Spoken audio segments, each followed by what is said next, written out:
அன்னாபிஷேகம் என்பது சிவபெருமானின் அருளை பெறும் ஒரு தனி சடங்கு. இந்த நாளில் சிவபெருமானின் சக்தியின் அடையாளமான சிவலிங்கம், புனித நீர், மஞ்சள் தூள், சந்தன பசை, பால், ஆரஞ்சு சாறு, தேன், தேங்காய் நீர், தயிர் மற்றும் புனித சாம்பல் போன்ற பாரம்பரிய அபிஷேக பொருட்களால் நீரேற்றப்படுகிறது. முடிந்ததும் சிலை முழுவதுமாக சமைத்த அரிசியால் மூடப்பட்டிருக்கும். லிங்கத்தின் உச்சியில் பல்வேறு வகையான காய்கறிகள் அலங்கரிக்கப்பட்டுள்ளன. சடங்கின் முடிவில் சிவபெருமானுக்கு ஆரதி சமர்ப்பித்து மூடிய அரிசி அனைவருக்கும் பிரசாதமாக விநியோகிக்கப்படுகிறது. ஒரு தானியமும் வீணாகாது.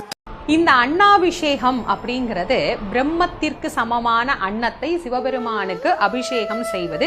சிவபெருமானுக்கு அபிஷேகம் பண்ணக்கூடிய அந்த ஒவ்வொரு பருக்கையும் ஒரு சிவத்திற்கு சமம். நீங்க அன்னாபிஷேகம் செய்த பிறகு சுவாமிக்கு பாருங்க எவ்வளோ அன்னம் அங்க சாத்தப்பட்டு இருக்குது அப்படின்னு. ஒவ்வொரு பருக்கையிலேயும் ஒவ்வொரு சிவத்தை நம்மால் காண முடியும்.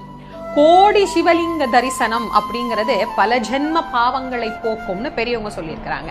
வாழ்நாள் முழுக்க ஒருத்தர் ஒன்னொன்னா தரிசனம் பண்ணி கோடி சிவலிங்கத்தை என்னைக்கு தரிசனம் பண்றது?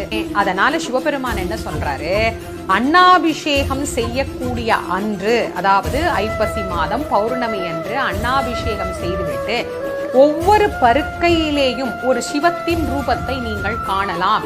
ஒரு சிவத்தை வழிபட்ட பலன் அந்த நாளில் கிடைக்கும்.